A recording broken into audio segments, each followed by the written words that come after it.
Hello students, next lecture number 81 में आगे बढ़ते हैं। तो थर्मोडायनेमिक्स में अभी तक हमने देखा जीरोथ लॉ ऑफ थर्मोडायनेमिक्स, और उसके अंदर हमने देखा कि वर्क कैसे कैलकुलेट करते हैं, कार्य कैसे ज्ञात करते हैं, कार्य, ऊर्जा, आंतरिक ऊर्जा, और इस पे कुछ क्वेश्चंस किए थे। अब आगे आते हैं प्रथम नियम, ऊष्मागतिकी के प्रथम नियम पे।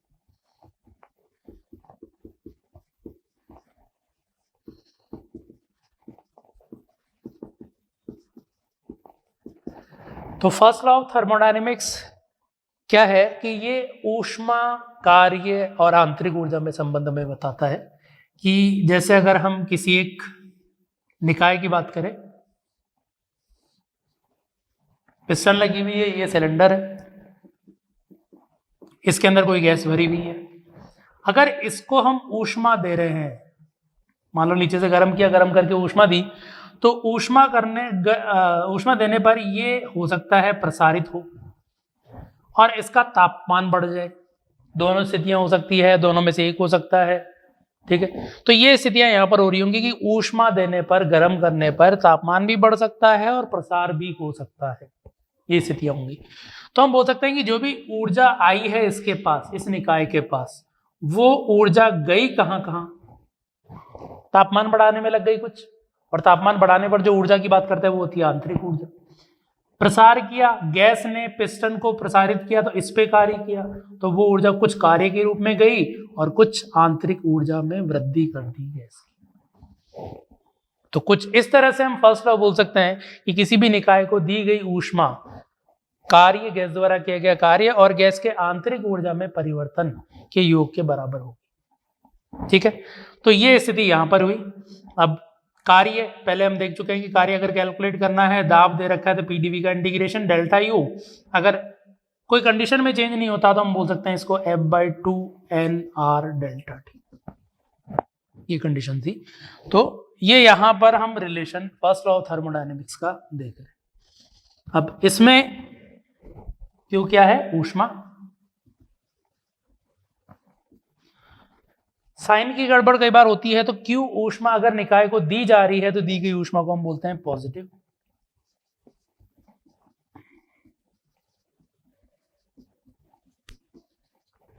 ठीक है, और निकाय से ऊष्मा बाहर निकली है तो उस वाली स्थिति में उसको नेगेटिव बोलेंगे।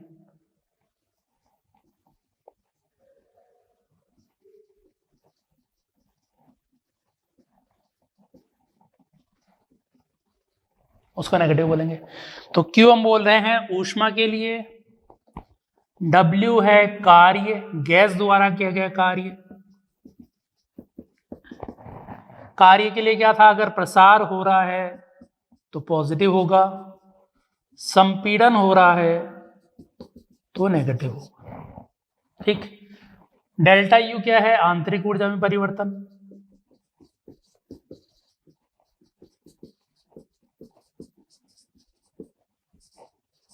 आंतरिक ऊर्जा में परिवर्तन।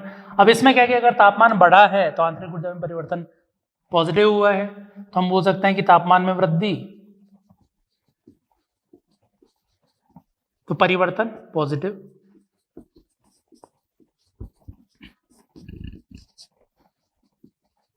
और अगर तापमान में कमी हुई है तो परिवर्तन नेगेटिव। तो इस तरह से हमें साइन इनमें हमें कंसीडर करने, साइन लेने हैं कि पॉजिटिव है कि नेगेटिव है। तो अगर इसको ऊष्मा दी है, गर्म कर रहे हैं किसी तरह से, और कुछ 10 जूल ऊष्मा दी है तो पॉजिटिव लेंगे, या ये इसमें से ऊष्मा बाहर निकल रही है तो उस वाली स्थिति में इसको नेगेटिव लेंगे। प्रसार हुआ तो कार्य पॉजिटिव ले लेंगे, संपीड़न हुआ तो कार्य नेगेटिव लेंगे।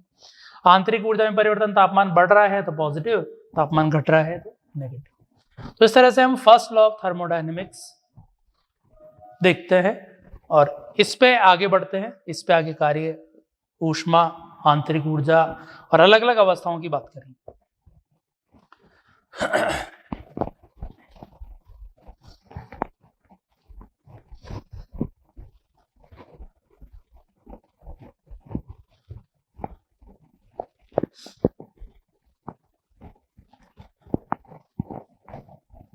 तो यहां पर हम निकाय के लिए देखें तो निकाय, हम बंद निकाय की बात कर रहे हैं, बंद या विलगित निकाय, खुले निकाय की बात नहीं कर रहे हैं इसमें। तो अब इसमें कुछ अलग अलग प्रक्रम की बात करते हैं। अलग अलग प्रक्रम अलग अलग अवस्थाएं लेते हुए, कई बार कई किसी अवस्था में दाब नियत, आयतन नियत, ताप नियत, ऊष्मा नहीं दे रहे, इस तरह की अलग अलग अवस्थाएं देख रहे हैं। तो सबसे पहले हम देख रहे हैं आयतन अगर नियत है तो पहला प्रक्रम हम ले रहे हैं सम आयतनिक प्रक्रम।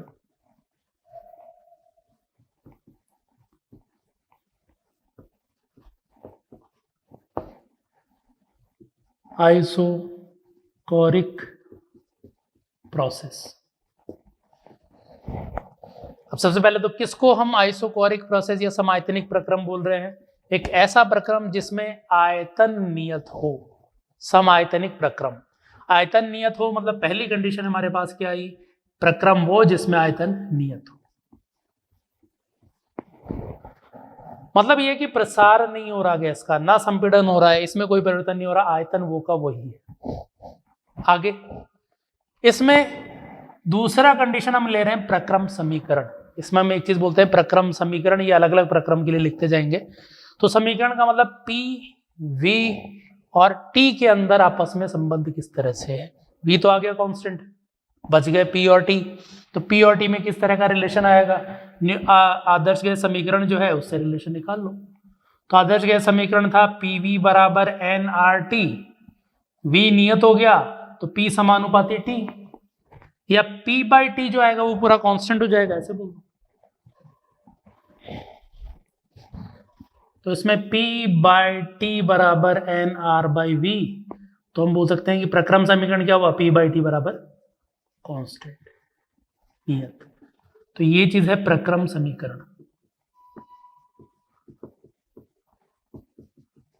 तो प्रक्रम समीकरण इसको हम बोल रहे हैं। तो इसमें P बाई T बराबर कांस्टेंट होगा। थर्ड के बाद अगला फोर्थ वाला पार्ट, सॉरी सेकंड के बाद तीसरा। तीसरे वाले पार्ट में अब आ जाते हैं उन पे ही, कार्य, आंतरिक ऊर्जा में परिवर्तन और ऊष्मा पे। तो कार्य इसके अंदर होगा गैस द्वारा किया गया कार्य पात्र पर या पिस्टन पर। तो कार्य W बराबर आयतन नियत है, कार्य होता है PdV का इंटीग्रेशन। सही, प्रसार ही नहीं हो रहा, ना संपीड़न हो रहा है, तो कार्य 0। तो इसके अंदर कार्य की वैल्यू 0 आएगी। तो समायतनिक आयतन नियत होगा, कार्य 0 रहेगा। फोर्थ, आंतरिक ऊर्जा में परिवर्तन।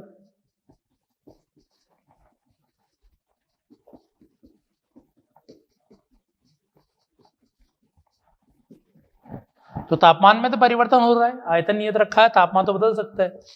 तो तापमान बदलेगा तो आंतरिक ऊर्जा में परिवर्तन होगा F/2 nR डेल्टा T के बराबर। तो ये आंतरिक ऊर्जा में परिवर्तन हो गया। F/2 गैस कौन सी है उसके अनुसार, एकल परमाणविक है कि द्विपरमाणविक है, किस तरह की है, उसके अनुसार ये आंतरिक ऊर्जा में परिवर्तन। ये दोनों चीजें आ गई। तीसरा अगला पार्ट, ऊष्मा कितनी है। ठीक है, कि आयतन नियत रखते हुए ऊष्मा दे रहे हैं, तो कार्य तो हुआ नहीं, आंतरिक ऊर्जा में परिवर्तन इतना हुआ है, तो वो ऊष्मा कितनी मिली है इसको। तो ऊष्मा Q के लिए फर्स्ट लॉ ऑफ थर्मोडायनेमिक्स लिख दो, Q बराबर W plus delta U, W 0, delta U ये रहा, तो Q बराबर डेल्टा U ये आ गया, डेल्टा U के बराबर F/2 nR डेल्टा T। सही है, ये Q की वैल्यू आ गई। अब हमने Q की वैल्यू एक और लिखी थी NCV डेल्टा T, Q की वैल्यू। अब उससे एक बार मोलर विशिष्ट ऊष्मा भी निकालते हैं। तो इसमें मोलर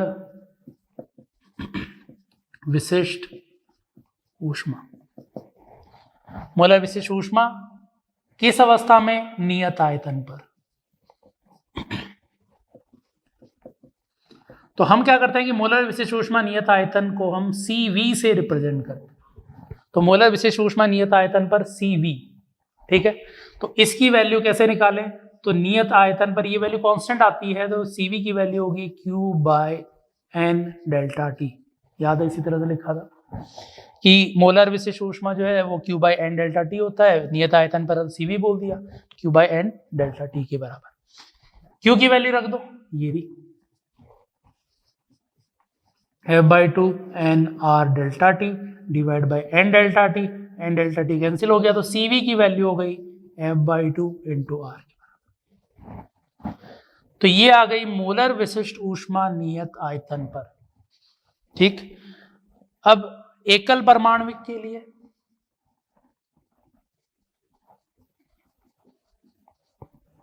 तो CV एकल परमाणविक के लिए कितना होगा, डिग्री ऑफ फ्रीडम एकल परमाणविक में कितनी होती है, केवल 3, ट्रांसलेशनल केवल चलने वाली, घूर्णन नहीं है, वाइब्रेशन नहीं है, तो केवल 3। ये द्विपरमाणविक,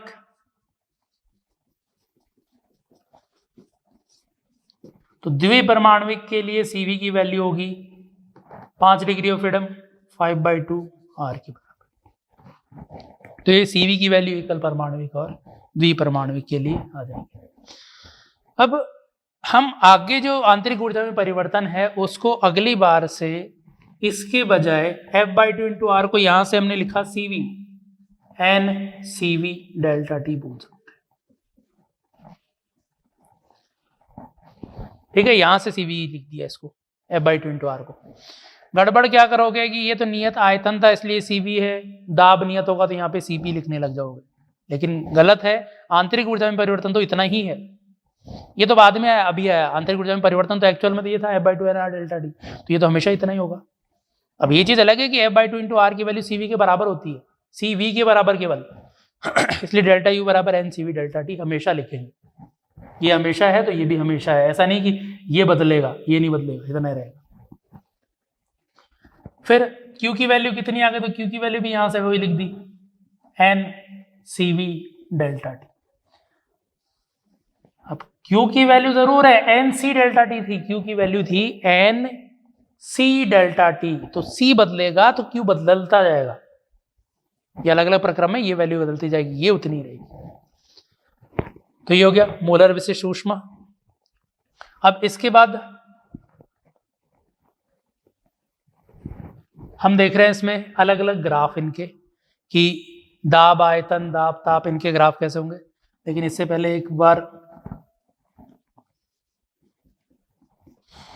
कि आयतन में परिवर्तन जो हो रहा है उसमें परिवर्तन के लिए बाद में देख लेंगे इस वाले पार्ट को, पहले ग्राफ पे आ जाते हैं।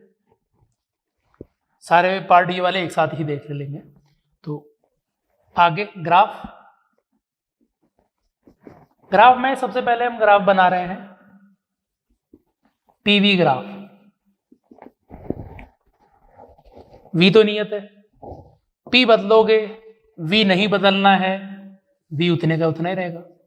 तो PV ग्राफ बदलते जाए, ड्रॉ करना है, V बिल्कुल नहीं बदलेगा, P बदलता जाएगा, तो मैं बोल सकता हूं एक ऊर्ध्वाधर लाइन आएगी।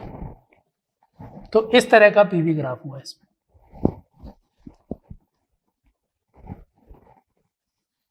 ये इसमें PV ग्राफ।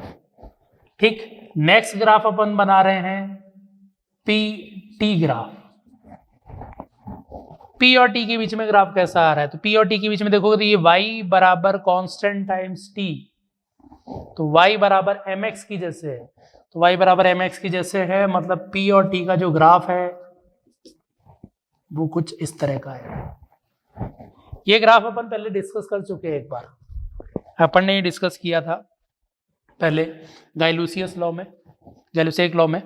तो उसके अंदर अपन ने ये बोला था कि अगर यहाँ पे तापमान केल्विन में ले रहे हो तो ठीक है, यहाँ से पास होता हुआ ही होगा, लेकिन अगर डिग्री सेल्सियस में ले लिया तो अलग हो जाएगा। तो यहाँ पे हमेशा केल्विन में लेना है, यहीं से गुजरता हुआ होना चाहिए केल्विन में। तो ये PV ग्राफ हुआ, PT ग्राफ। अगला है VT ग्राफ।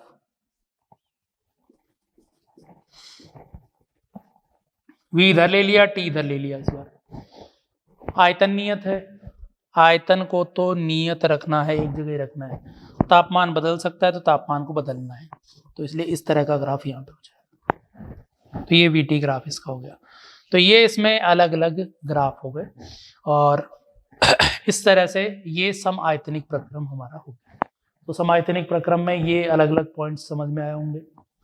आयतन नियत है, प्रक्रम समीकरण मतलब किसी भी दो राशियों में संबंध P, V और T में से P/T बराबर कांस्टेंट, कार्य इसमें होगा नहीं, प्रसार हुआ नहीं।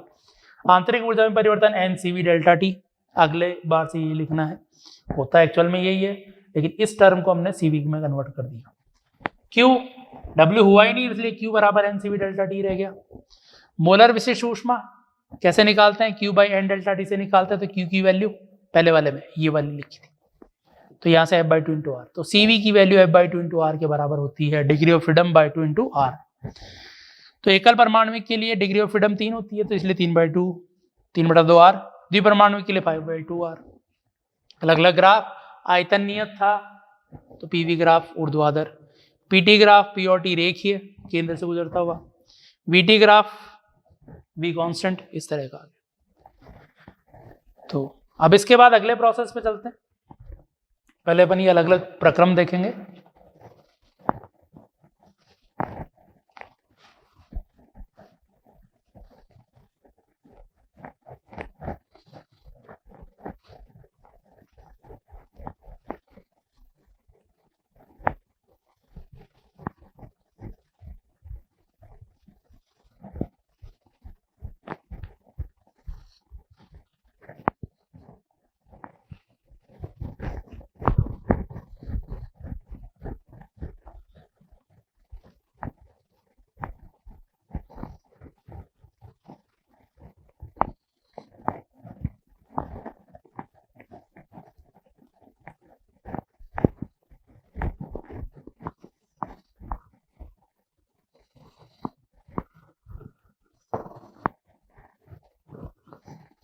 तो देखें, ये था समायतनिक। अगला प्रक्रम है समदाबीय।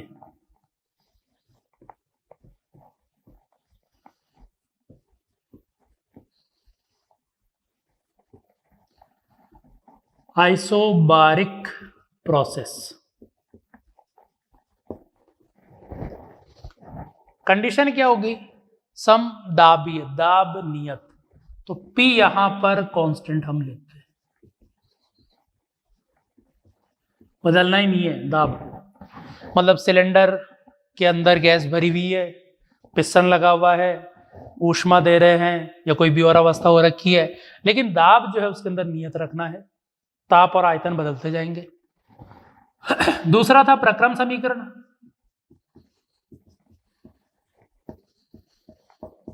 प्रक्रम समीकरण का मतलब PVT में दो में संबंध निकालना है। P तो कांस्टेंट है, PV बराबर nRT है, तो यहां पर P तो कांस्टेंट ले लिया, तो V/T बराबर हो गया nR/V, T, nRP कांस्टेंट, तो ये कांस्टेंट। तो प्रक्रम समीकरण हो गया V/T बराबर कांस्टेंट।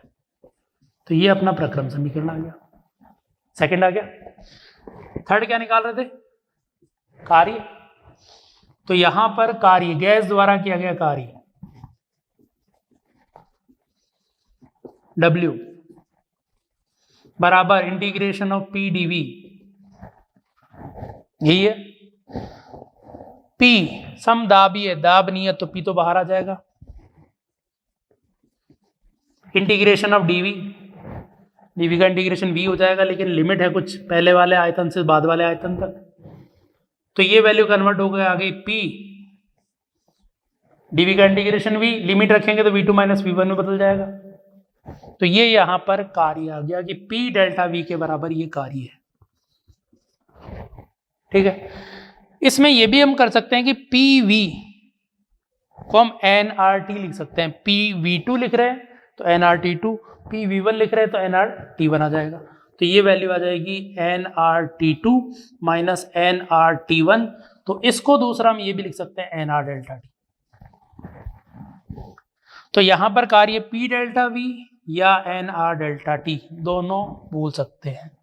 तो इसके अंदर कार्य P डेल्टा V या nR डेल्टा T दोनों फॉर्म में लिख सकते हैं। क्या दे रखा है उसके पे डिपेंड करता है। कार्य के बाद आंतरिक ऊर्जा, फोर्थ पॉइंट हो गया।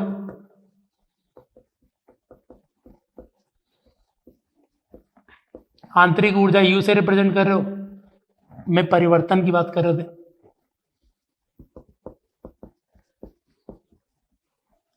तो आंतरिक ऊर्जा में परिवर्तन तो कोई भी प्रक्रम हो, एक ही चीज है अपने पास, F/2 NR डेल्टा टी। अब है ये कि F/2 इंटू आर को अपने पिछले वाले में CV लिख चुके, तो ये हो जाएगा NCV डेल्टा टी के बराबर। तो आंतरिक ऊर्जा में परिवर्तन NCV डेल्टा टी के बराबर होता है। सही है। अब आंतरिक ऊर्जा में परिवर्तन के बाद अगला है ऊष्मा, Q कैसे निकाले? फर्स्ट लॉ ऑफ थर्मोडायनामिक्स लगा दो। फर्स्ट लॉ क्या था? Q बराबर W plus delta U। Q बराबर W कितना है? PdV लिख दो या NR डेल्टा T लिख दो। अभी हम NR डेल्टा T लिख रहे हैं।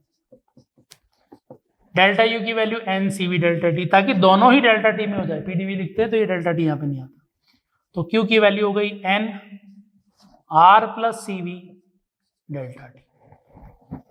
फाइनल आंसर नहीं आया अभी, आगे बढ़ते हैं। फाइनल आंसर अभी वापस लिखेंगे। मोलर विशिष्ट ऊष्मा,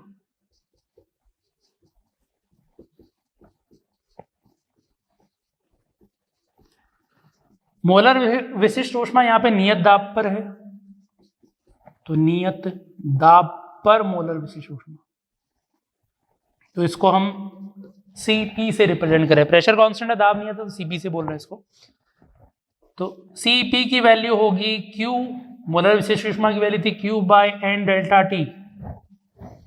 Q कितना है? ये रहा N, ये ब्रैकेट में वैल्यू R प्लस CV या CV प्लस R कैसे भी लिख दो, delta T by delta T, N delta T।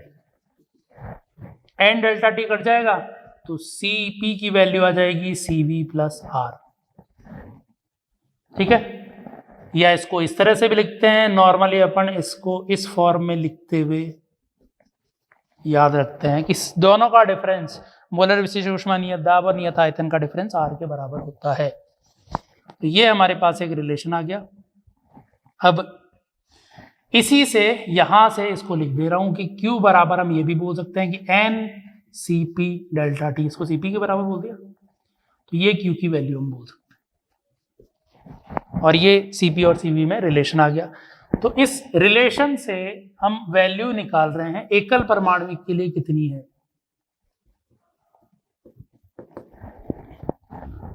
अगर इसको F/2 इंटू आर लिख दो, F/2 इंटू आर यहां पे लिख देते हैं एक बार, तो इसकी वैल्यू हो गई F/2 into are. Are common ले लिया, ये भी लिख सकते हैं।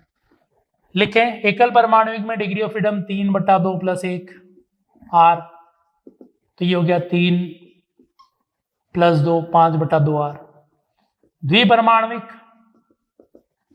डिग्री ऑफ फ्रीडम होती है 5/2 प्लस 1 R, तो ये हो जाएगा 2 प्लस 5 7/2 R। तो ये मोलर विशिष्ट ऊष्मा इसके अंदर नियत दाब पर एकल परमाणुक द्विपरमाणुक किया। ठीक है, अब इसके बाद अगला पार्ट क्या था?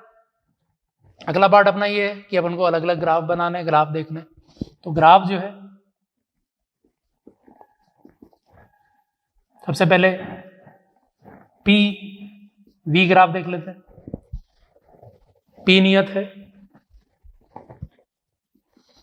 P नियत है तो PV ग्राफ कैसा आएगा? P नियत मतलब ये वाली लाइन पे नियत, और ये बदल सकते हो, ये P। फिर PT ग्राफ, फिर से वही P नियत है, P नियत है, इस वाली लाइन पे नियत है, इधर वाली लाइन पे बदल सकते हो, तो ये फिर से ग्राफ। VT graph, VT। अब V और T में यहां से रिलेशन देखो, इनमें से कोई सा कांस्टेंट नहीं है, लेकिन ये है कि V बराबर कांस्टेंट टाइम्स T हो जाएगा, इसको ले जाओगे तो ये Y बराबर कांस्टेंट X की जैसे एक लाइन जो केंद्र से गुजर रही हो वैसा हो जाएगा।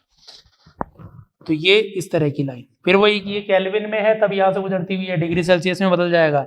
और ये हमने देखा था पहले, कौन सा लॉ, चार्ल्स लॉ के अंदर आ रहा था शायद, हाँ, तो चार्ल्स लॉ के अंदर VT के बीच में यही ग्राफ आ रहा था, ये केल्विन में, डिग्री सेल्सियस में लेने पर ग्राफ शिफ्ट हो रहा था।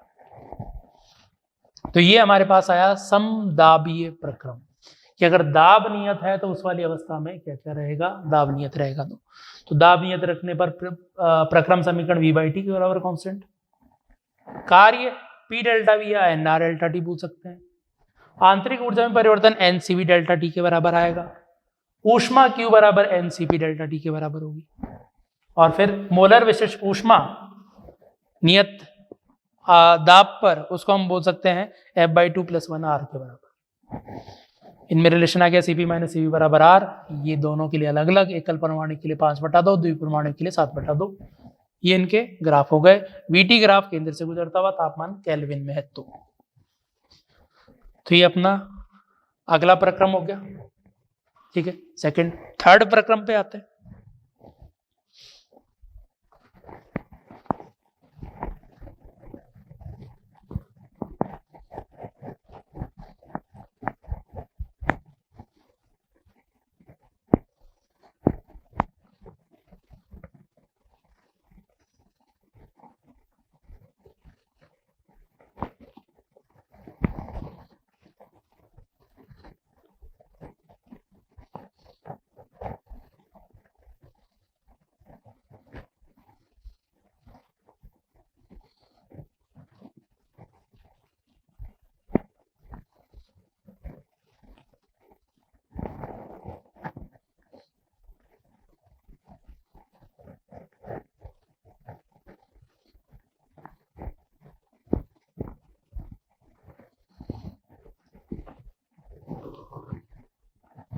तो अगला प्रक्रम है समतापीय प्रक्रम।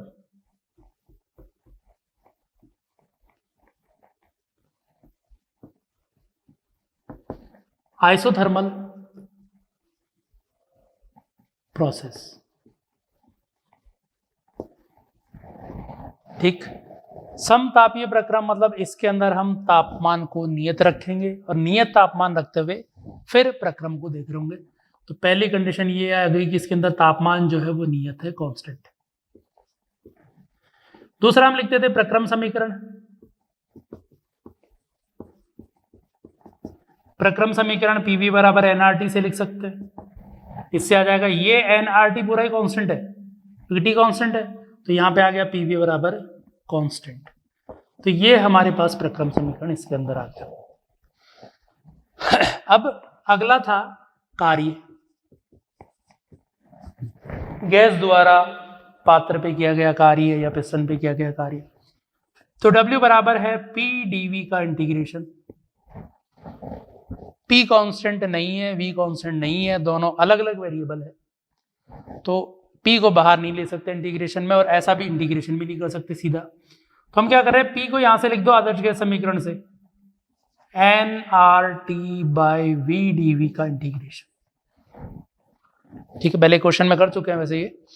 अब इसमें n constant, R constant, T constant by V dV ये रह गया। तो nRT constant integration dV by V।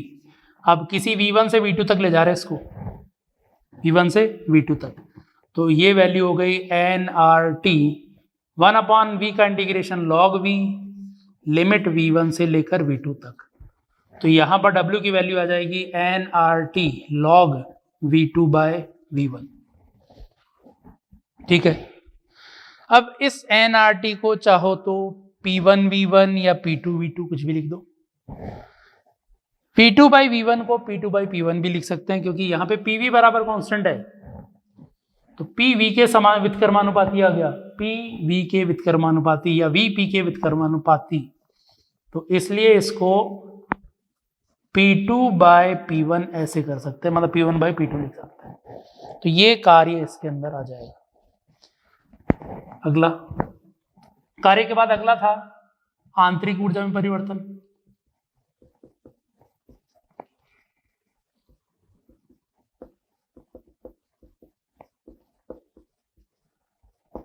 तो आंतरिक ऊर्जा में परिवर्तन कोई भी प्रक्रम हो हम F/2 nR डेल्टा T बोलते हैं। F/2 इंटू R की वैल्यू CV के बराबर है, तो इसको हम NCV डेल्टा T भी बोलते हैं। ऐसा नहीं कि नियत आयतन पे ही होता है, कोई सा भी प्रक्रम हो ये तो इतना ही होगा, डेल्टा U आंतरिक ऊर्जा में परिवर्तन। फिर ऊष्मा Q, तो फर्स्ट लॉ से Q बराबर W प्लस डेल्टा U, तो Q बराबर W ये रहा nRT log V2 by V1 या P2 by P1, P1 by P2, और डेल्टा U की वैल्यू आ रही है ये, एक चीज छोड़ दिया यहाँ पे, इसकी वैल्यू 0 है। क्यों? तापमान तो नियत है, तो अगर तापमान नियत है तो ये जो वैल्यू आ गई डेल्टा U की ये 0 आ गई, T कांस्टेंट था, तो ये वैल्यू यहाँ पे प्लस 0, तो इसलिए हम Q को लिख सकते हैं nRT log V2 by V1 या nRT P2 by log P2 by P1, log P2 by P1, दोनों चीजें। Q आ गया, W आ गया, आंतरिक ऊर्जा में परिवर्तन आ गया। अगला पार्ट क्या था? मोलर विशिष्ट ऊष्मा।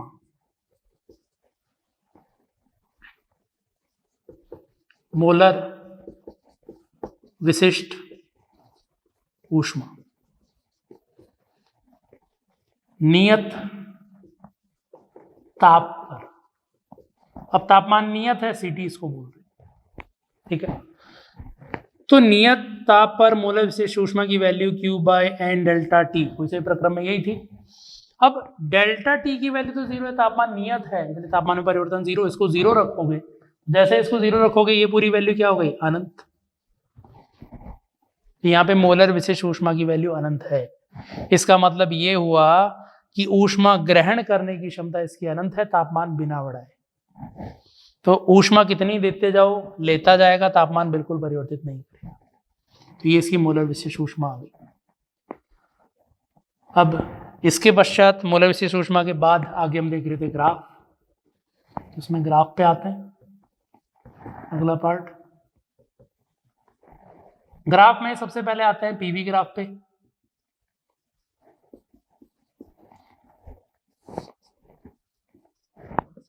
देखते हैं कैसा है। तो पीवी बराबर तो कांस्टेंट है, पीवी कांस्टेंट है तो एक्स वाई बराबर कांस्टेंट, इसको हम बोलते हैं रेक्टेंगुलर हाइपरबोला या पैरा हाइपरबोला बोल सकते हो। तो अति परवलयाकार ये ग्राफ यहाँ पर होगा। तो अति परवलय मतलब शुरुआत में जब P काफी ज्यादा है तो V बहुत कम है, और जब V काफी ज्यादा हो जाएगा तो P काफी कम हो जाएगा, इस तरह का स्ट्रेट लाइन नहीं है, ऐसा ग्राफ होगा। तो ये अति परवलयाकार ग्राफ।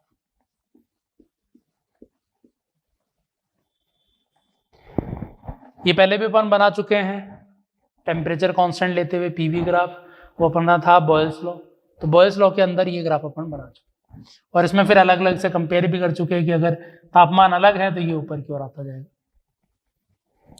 तो ये पीटी ग्राफ है, पीवी ग्राफ। अगला है पीटी ग्राफ।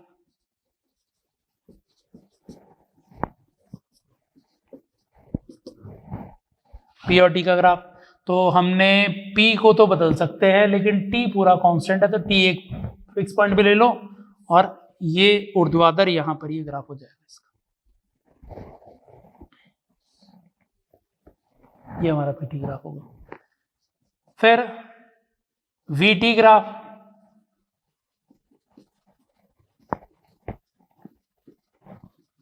फिर से T कांस्टेंट है, इस प्रोसेस में V बदल सकते हो, तो ये ऊर्ध्वाधर ये ग्राफ।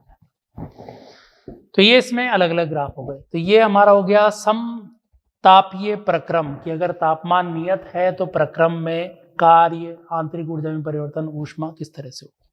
ठीक है, इसके बाद अगले पे आते हैं। ये था तीसरा। चौथा प्रक्रम,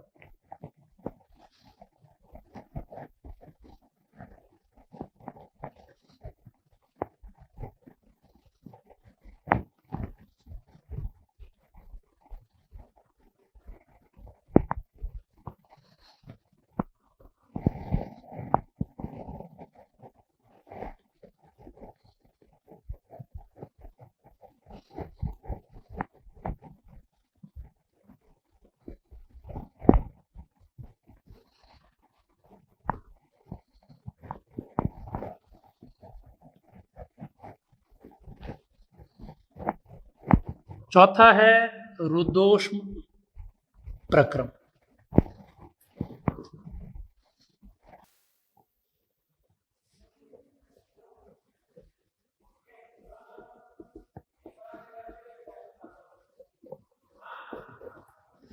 एडियाबेटिक प्रोसेस का मतलब क्या है, सबसे पहले तो आते हैं।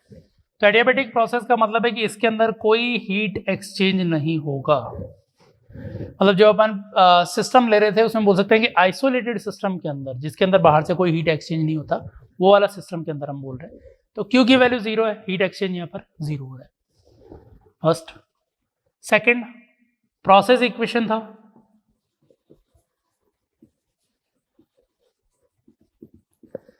Process equation PV equals to NRT से निकाल रहे थे, लेकिन यहां पर ना तो P कांस्टेंट, ना V कांस्टेंट, ना T कांस्टेंट, तो तीनों में रिलेशन नहीं, कोई से दो में रिलेशन अपन को चाहिए। तो यहाँ पे दो में रिलेशन निकालने के लिए एक तो हमारे पास इक्वेशन ही आ गई तीन में, इन तीनों में या कोई से दो में दूसरी इक्वेशन और चाहिए अपन लाए कहां से, प्रोसेस में ये जो डिटेल बता रखी है इससे। तो एक तो इक्वेशन ये है, सेकेंड इक्वेशन फर्स्ट लॉ से, फर्स्ट लॉ से इक्वेशन क्या आएगी, Q equals to W plus delta U, लेकिन W कितना, W भी फिर कैलकुलेट करना पड़ेगा, तो इसलिए अभी स्मॉल चेंज को लेते हुए इसको लिख दो, ये 0। अब स्मॉल चेंज में तो पता है PdV होता है ना, क्योंकि हमें प्रेशर वॉल्यूम में रिलेशन चाहिए, तो PdV यहां पे लिख दिया, और ये होता है NCV dt। स्मॉल चेंज की फॉर्म में, तो इसको भी फिर वैसे ही रखो। ये फर्स्ट इक्वेशन हो गया, यहां से सेकंड इक्वेशन,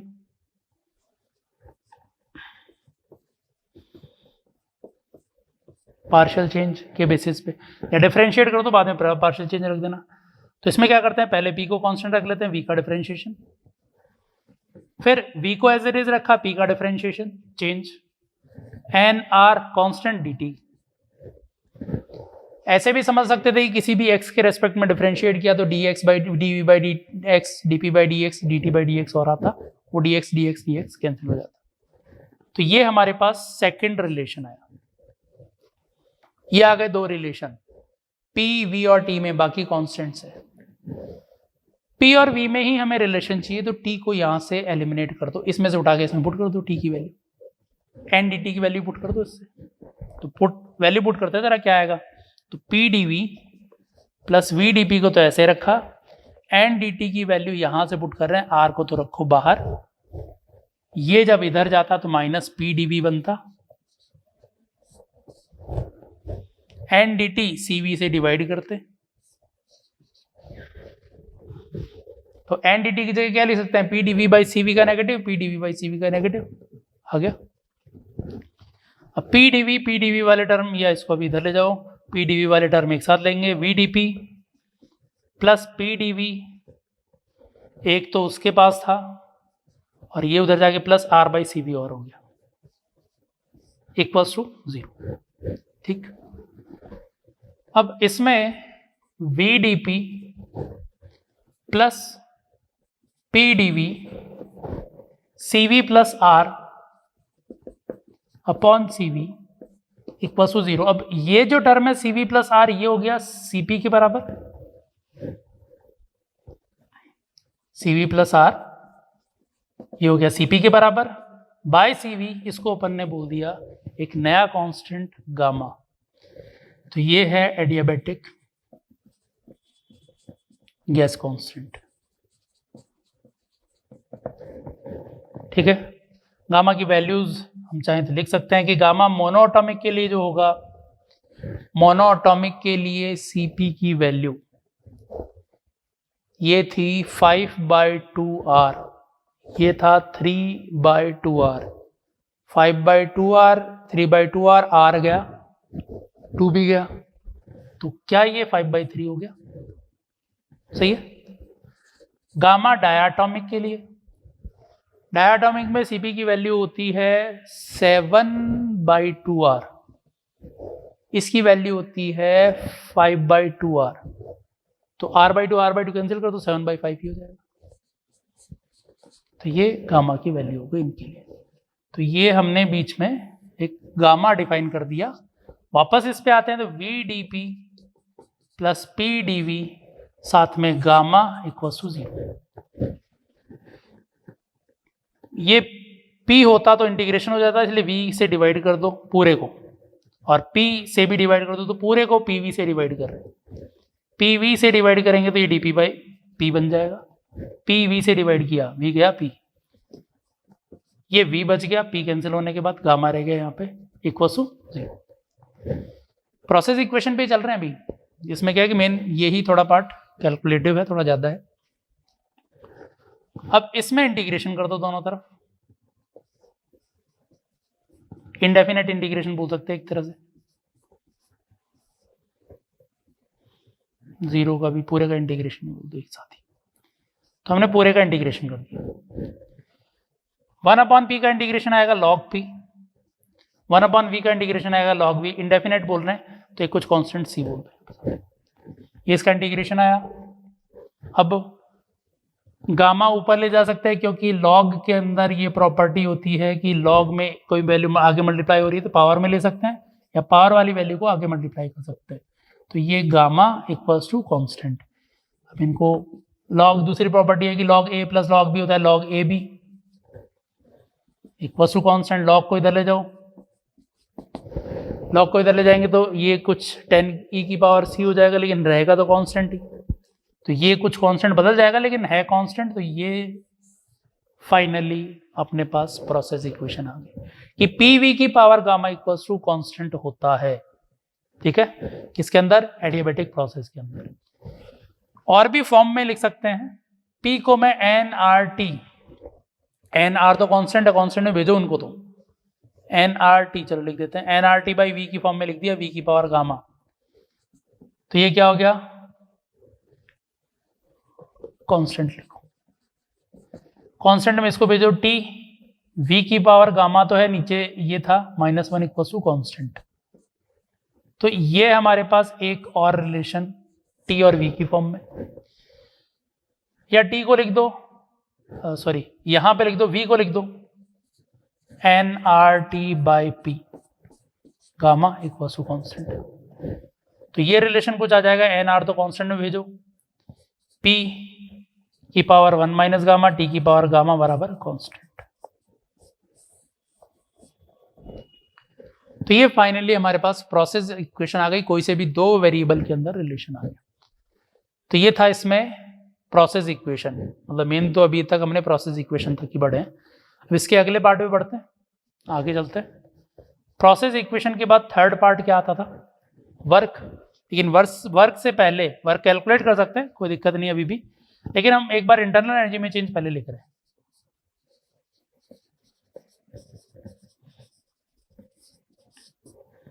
तो इंटरनल एनर्जी डेल्टा यू, ये तो हमेशा ही एनसीवी डेल्टा टी होगी, तो इसमें भी एनसीवी डेल्टा ही होगा, एनसीवी डेल्टा टी होगा।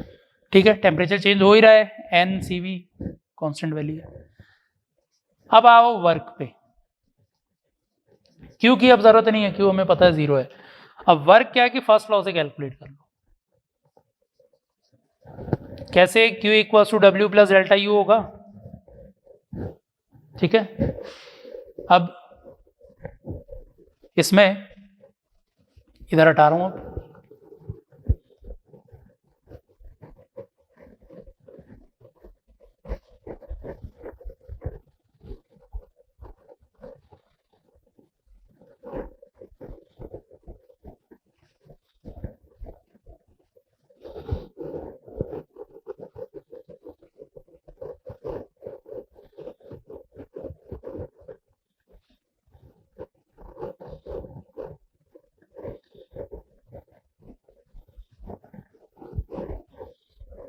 यहां से वापस आते हैं वर्क पे।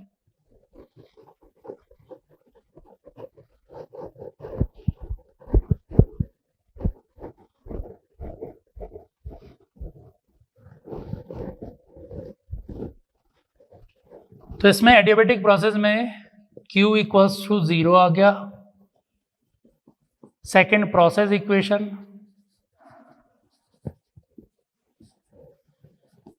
P V की power gamma equals to constant, या T V की power gamma -1 equals to constant, या P की पावर 1 माइनस गामा, T की power gamma equals to constant. ये आ गए। Third, change in internal energy आ गया।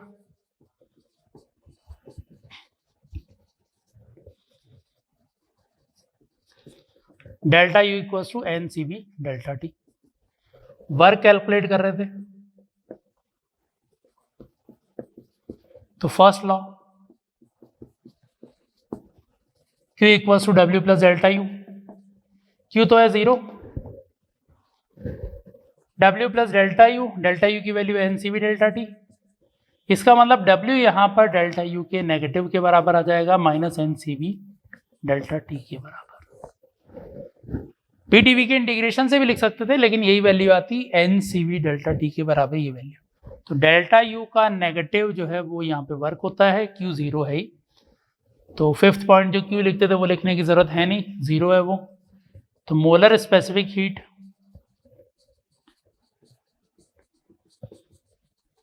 of adiabatic process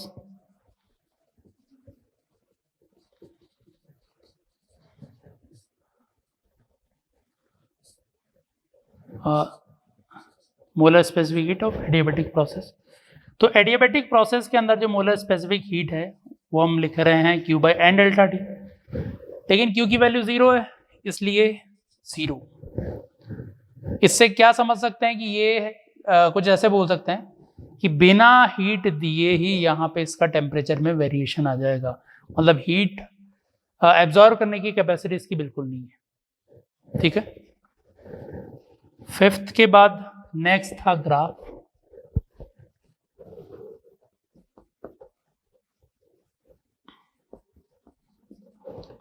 इसमें हम अभी केवल पीवी ग्राफ देख रहे हैं।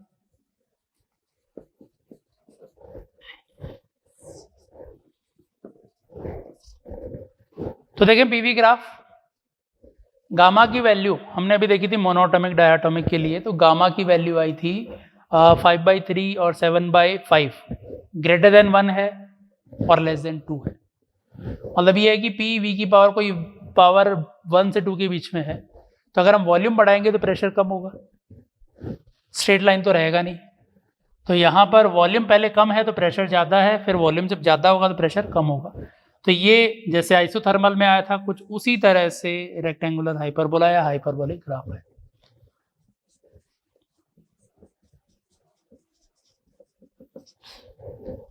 तो ये हमारे पास पीवी ग्राफ ये मिलेगा। लेकिन आइसोथर्मल में भी ऐसा ही रहता है, तो दोनों में थोड़ा डिफरेंस रहता है। डिफरेंस किस चीज का, तो वो स्लोप से देखते हैं एक बार। स्लोप से मतलब है dp बाय dv से कितना आएगा। वैसे तो एक बार dp बाय dv आ चुका है अपने पास अभी जो प्रोसेस इक्वेशन थी उसमें, लेकिन एक बार दोबारा निकाल लेते हैं। तो pv की power gamma equals to constant है, इसको डिफरेंशिएट कर दो वॉल्यूम के रेस्पेक्ट में। आइसोथर्मल होगा तो pv इक्वल्स टू कांस्टेंट था, पावर 1 थी, तो गामा की जगह 1 रख देंगे तो आइसोथर्मल का आ जाएगा। तो इसी से ही आइसोथर्मल का स्लोप रिलेट कर देंगे। तो पहले p का differentiation v as it is, फिर v का डिफरेंशिएशन, तो डिफरेंशिएशन करेंगे तो पावर आगे आएगा, पावर में से एक कम होगा, और p as it is. Constant का डिफरेंशिएशन 0, v की पावर गामा दोनों में से कॉमन लेके 0 में भेज दो, v की पावर गामा -1 रह जाएगा। तो dp बाय dv ये इधर आया माइनस गामा, v की पावर गामा कॉमन आ गया था, v की पावर -1 p। तो यह है कि इसका जो स्लोप है dp बाय dv, वो स्लोप की वैल्यू है गामा p बाय v का नेगेटिव। और आइसोथर्मल का slope dp by dv gamma की जगह रख दो 1, p बाई v का नेगेटिव। तो ये इसका स्लोप यहां पर आ गया कि एडियाबेटिक प्रोसेस का जो स्लोप है वो आता है minus gamma p by v के बराबर, और आइसोथर्मल का स्लोप आता है माइनस p बाई v के बराबर। तो सेम pv पर कंपेयर करें, किसी सेम p और v पे कंपेयर करें, तो एडियाबेटिक का जो ग्राफ है वो उसका स्लोप गामा टाइम्स हो जाएगा इससे, और गामा की वैल्यू 1 से ज़्यादा है। मतलब जो स्लोप होगा वो नेगेटिव में इसके कंपैरिजन में थोड़ा ज़्यादा आएगा। तो आइसोथर्मल का स्लोप जो रहेगा वो थोड़ा कम रहेगा, एडियाबेटिक का स्लोप थोड़ा ज़्यादा रहेगा। तो हम यहाँ पे लिख रहा हूँ मैं, ये इधर लिख दो ऊपर। तो स्लोप मैग्नीट्यूड वाइज आइसोथर्मल का कम रहेगा स्लोप एडियाबैटिक से। तो ग्राफ जब कंपेयर करेंगे आगे तो उसमें ये चीज अपने काम में आएगी, इनका स्लोप कैसा है। तो ये यहाँ तक हमने कुछ डिफरेंट प्रोसेस देख चुके हैं। कुछ 4 प्रोसेस हमने देख लिए। सबसे पहले देखा था हमने जब वॉल्यूम कांस्टेंट है, आइसोकोरिक। फिर नेक्स्ट देखा था जब प्रेशर कांस्टेंट है, आइसोबारिक। फिर टेम्परेचर कांस्टेंट है, आइसोथर्मल। फिर हीट एक्सचेंज नहीं कर रहे किसी तरह से, तो एडियाबैटिक प्रोसेस। ये 4 प्रोसेस हो गए। अब आगे हम देखेंगे एक पॉलीट्रॉपिक प्रोसेस और देखेंगे। पॉलीट्रॉपिक प्रोसेस मतलब कोई जनरल प्रोसेस रहेगा और जनरल प्रोसेस में ये वैल्यूज कैलकुलेट करेंगे और साथ में ये पीवी ग्राफ अलग अलग प्रोसेस के अंदर कंपेयर कर रहे होंगे कि पीवी ग्राफ कितना होता है अलग अलग प्रोसेस का। तो प्रोसेस में ये बचता है, इसके साथ साथ एक साइक्लिक प्रोसेस और रहेगा, वो साइक्लिक प्रोसेस और होगा। उसके बाद मतलब मेन जो थर्मोडायनेमिक्स वाला फर्स्ट लॉ वाला पार्ट है वो कंप्लीट हो जाएगा, फिर सेकंड लॉ आएगा। ठीक है, तो यहाँ तक प्रोसेस हो गए। अब नेक्स्ट क्लास में कुछ जो बचे हुए प्रोसेस हैं और इनके जो क्वेश्चंस होंगे वो हम डिस्कस करेंगे। ठीक है, थैंक यू।